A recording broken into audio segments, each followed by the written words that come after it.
I'm in my author era. How about you? Let's go ahead and take a second look at book box things. And last time I gave you some journal prompts. This time, pull up your favorite spreadsheet kind of items, either whatever entity, Microsoft, Google, or so on that you like.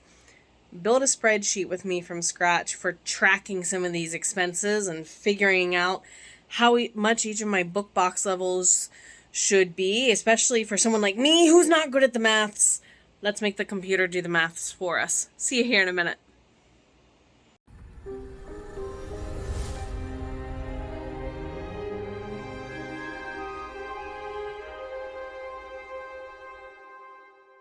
And with that being the case, let's go ahead and get ourselves started. So you are welcome, as I said earlier, to go ahead and use whatever you would like as far as a program. I am the most used to looking at Microsoft Excel because teacher, former, data, anyway. So let's set up everything for ourselves first and foremost with our X and our Y axes, if you will.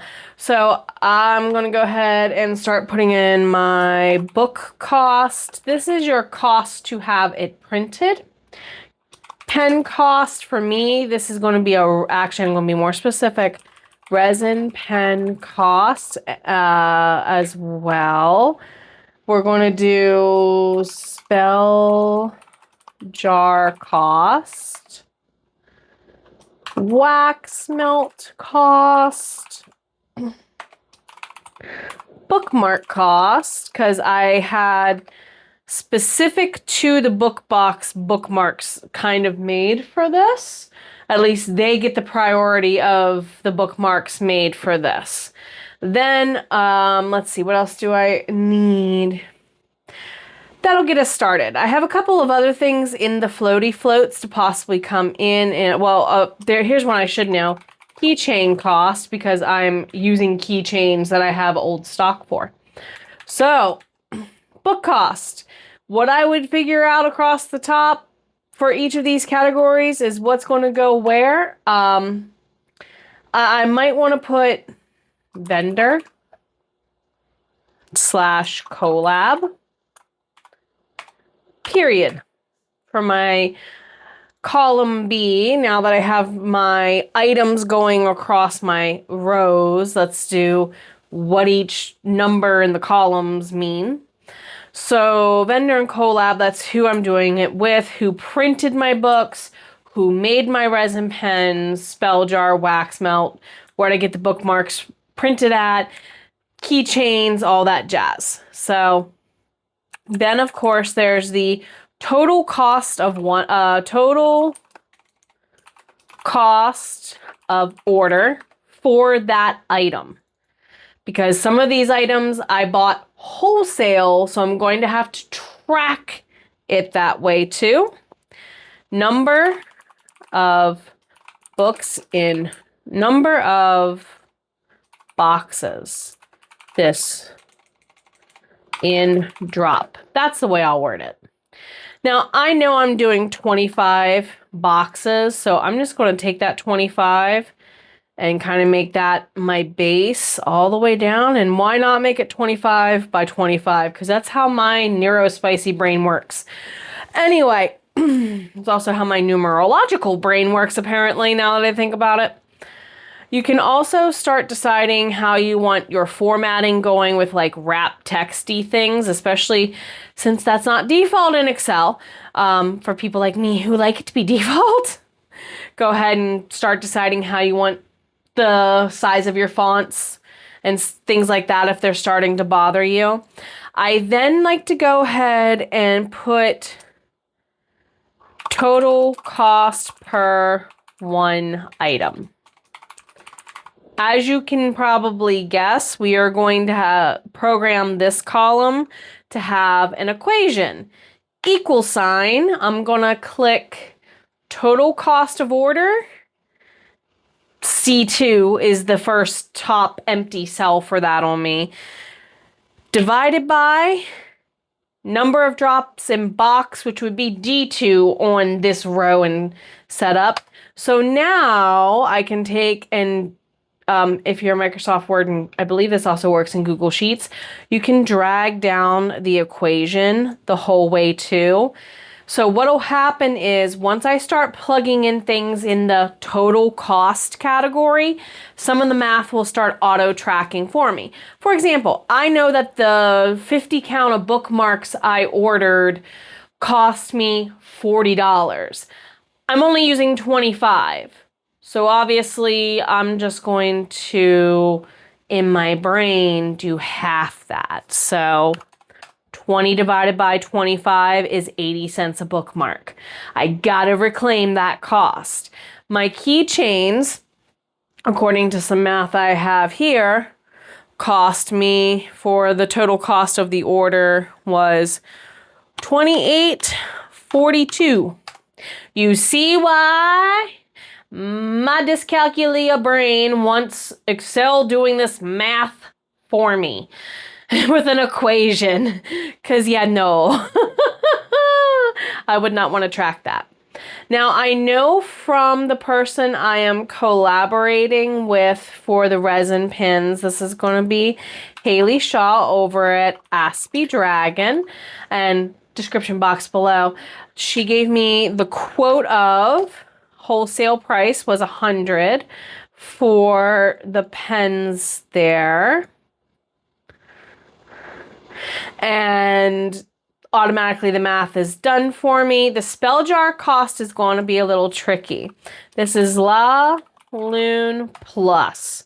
Is slash plus is the way I probably should put that in. But Excel will read the slash as a division sign, possibly. Anyway, so it might give me an error. No, okay. It didn't populate the error this time. Thank you. I read it as text, not an equation.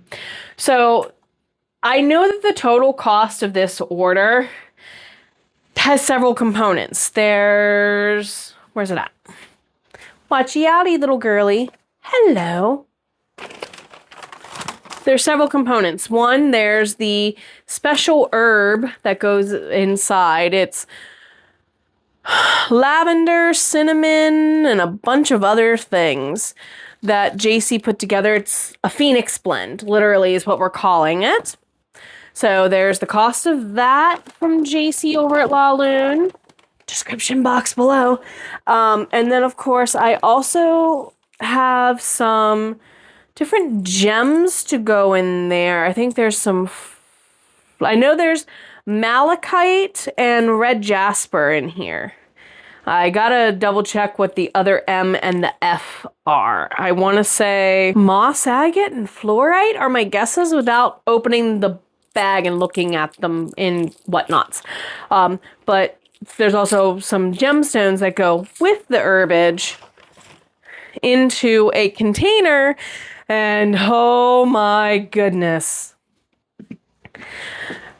Decisions. These are just two of the many I have looked at container-wise for spell jars over the last year. And some of you are like, oh, you can get some of those. Those are from the craft section at the Dollar Tree. Yes. I may have found a wholesaler that has some cooler shapes than these that are a little more durable that make them hangable spell jars. Plus, I need some wax to seal them. So one little tiny thing has 3 different costs to it. How am I going to calculate the overall total cost and still track that on my screen?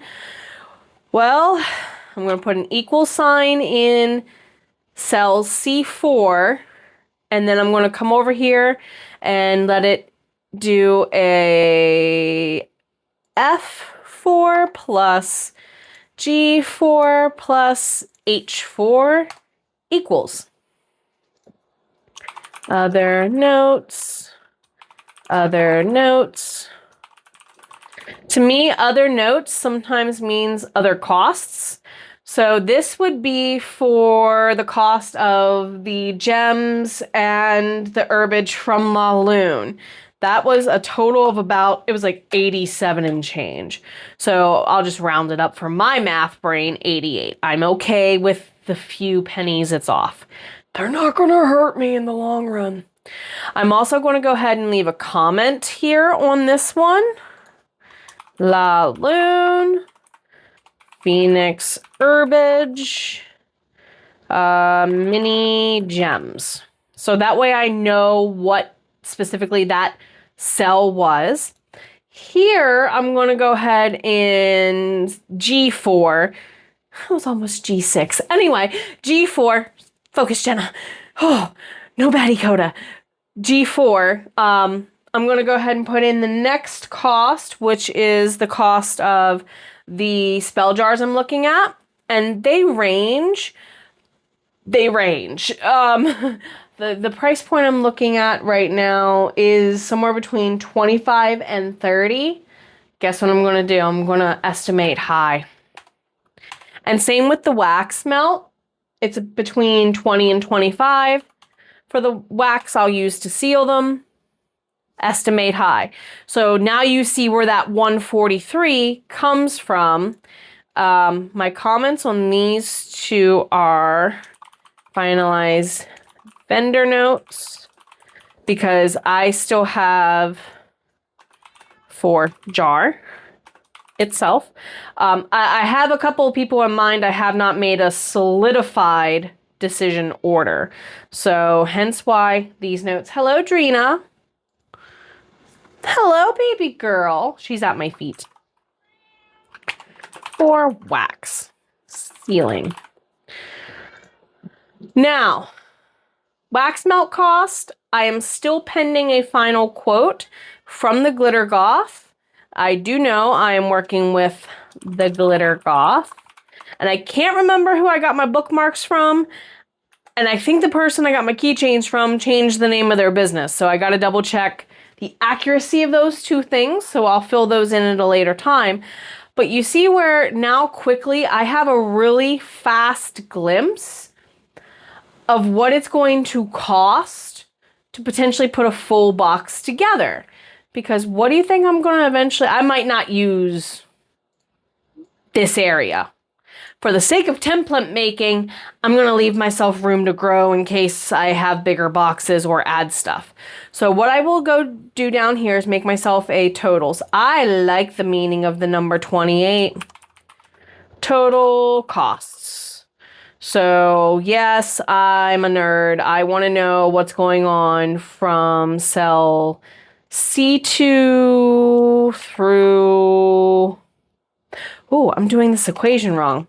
Sum, parentheses, Jenna. Wow, be nice if I gave you the equation.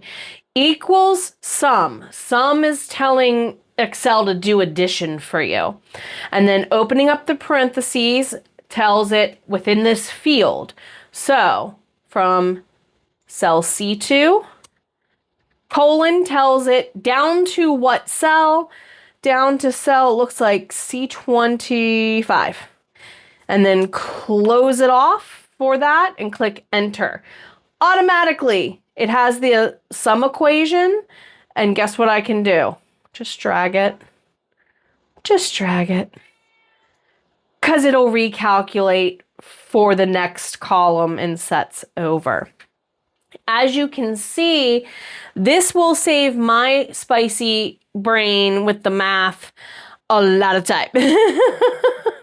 Because now that it's all set up, I can just go in and plug and play up in the top part and just see the total roundup. Do I need this 600 here? Probably not, because I'm only making 25. So you could probably delete that equation out of there. Do it as you wish. So, what will this help me determine? Well, at the moment, I know that the cost to make the box is going to be more than $11.66, rounding up, shall we say. Because I have to calculate a few other things in here. The cost of the book's not in there yet. And I don't even know what the current cost of paper printing things are. I haven't looked in about 6 months for book one. I know what it is for, like, the novellas. Substantially cheaper. But I haven't looked for book one in a bit, because I haven't needed to in a bit. This is also a time for you to consider, are you using what you have on hand? And how does that drive down your costs? Because, yeah, you might have to put a note in somewhere that you have books elsewhere and so on. For me, I may be using a little bit of old and new. We shall see. We shall see. With that application being what it is. Now, for me, the only cost as I look closer and pay attention, because I'm also talking to you and listening to Baby Girl. What would you like, Baby Girl? You are the babiest of baby girls. Not gonna let me pick you up, are you? Hi. Mommy, don't pick me up. I don't like being on camera. It's because you don't like being held. Anyway, as you can see, my book cost is going to be the only thing I'm worried about. If the cost to print them is what it was 6 months ago, equals 4.32 per book times 25 if I were to order 25 books, which I think I only need to order 10. But for the grins and giggles, I said, let's go maximums. That would mean it'll calculate it out and see how it even though I plugged in the equation for 432 here, it recalculated the cost over here for me. Thank you, Divine. And yes, the only reason why I remembered that number is because it's 432. And now it jumped the price of my box several dollars. However, I'm still within my budget on this. I wanted to charge about $30 for this box. I still have, in my opinion, a little tiny bit of wiggle room if I wanted to add on more swag. Now, I did order more business cards. I don't care about business cards because I just reordered them for the business from the general slush fund as I need them, because it's cheaper to buy those in huge, ridiculous quantities, not little bursts. So I won't count that, but maybe you have a paper swag category instead of just a bookmark category. You could calculate that in here if you so wish. And I'm actually going to be a nerd and leave that there because I feel like it. So what other questions do you have? What other things could you see yourself putting in here? I have glass tumblers left over from the previous book box I did, or book bags and whatnot I did. Do I want to go ahead and include them in here? Because I think I have enough to do 25. Also, do you want to do a t-shirt? You see where we're starting to add more expensive stuff. Do you want to add a canvas bag? This is where we're adding the really nice stuff that the bigger book boxes have that I would like to include down the road. That's merch on my website anyway for the Myrnannals. So I could give you a template for this. I would have much rather walked you through doing it because the way I lay this out in my brain is not going to be the same way you have done it in your brain. So what other things would you like to see about the book box creation process on my end so far? I have yet to even talk about shipping stuff and whatnot, or putting it up on the website stuff. What all would you want to know? And what all do you foresee yourself doing to build your brand into a franchise even more? Check out all the things we're doing around here as far as streams go. And so you want to do this YouTube thing, free weekend courses, workshop, work together, whichever, coming up at the end of the month, along with Heart Breathing's Double Down Day. Please feel welcome to join us. It's so good to see all of you. You rock. You matter. Always have, always will. Don't forget it. And leave some hearts or another emoji of your choice in the comments at least. And above all, take care of yourself now more than ever. You matter. Dang it.